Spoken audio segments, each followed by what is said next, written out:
మనందరికీ తెలుసు కదా, పవన్ కళ్యాణ్ గారు మినిస్టర్గా ప్రమాణ స్వీకారం చేయడం జరిగింది. ఆయన మొదటిగా మినిస్టర్గా ప్రమాణ స్వీకారం చేసిన తర్వాత తనను భారీ మెజారిటీతో గెలిపించిన పిఠాపురం నియోజకవర్గానికి ఆయన ప్రయారిటీ ఇవ్వడం జరిగింది. తన మొదటి పర్యటన పిఠాపురం నియోజకవర్గానికి ఇవ్వడం జరిగింది. ఎందుకంటే తనను ఇంత గొప్ప మెజారిటీతో గెలిపించిన పిఠాపురం నియోజకవర్గానికి తాను కట్టుబడి ఉన్నా అని చెప్పేసి ఆయన అయితే అభిప్రాయపడడం జరిగింది. ముఖ్యంగా పిఠాపురంలో జరగవలసిన అభివృద్ధి పనులు, పిఠాపురంలో కూటమి అధికారంలోకి వస్తే చేస్తున్న అభివృద్ధి పనుల మీద దృష్టి పెట్టాలని చెప్పేసి స్థానికంగా ఉన్న అధికారులకైతే ఆయన ఆదేశాలు అయితే జారీ చేయడం జరిగింది. ముఖ్యంగా ఈ యొక్క 5 సంవత్సరాల్లో పిఠాపురం నియోజకవర్గాన్ని ఒక స్థాయి నుంచి వేరే స్థాయికి ఆయన డెవలప్ చేయాలన్నట్లయితే భావించడం జరుగుతుంది.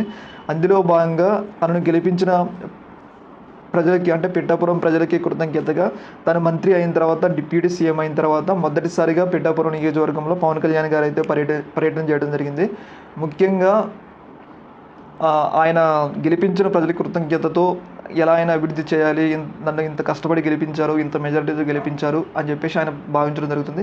ముఖ్యంగా ఆయన పిఠాపురానికి ఏ అయితే హామీలు ఇస్తా అన్నారో ఆ హామీలన్నీ ఈ యొక్క 5 సంవత్సరాలు అమలు చేయాలని చెప్పేసి ఆయన అయితే చాలా పట్టుదలతో ఉన్నారు.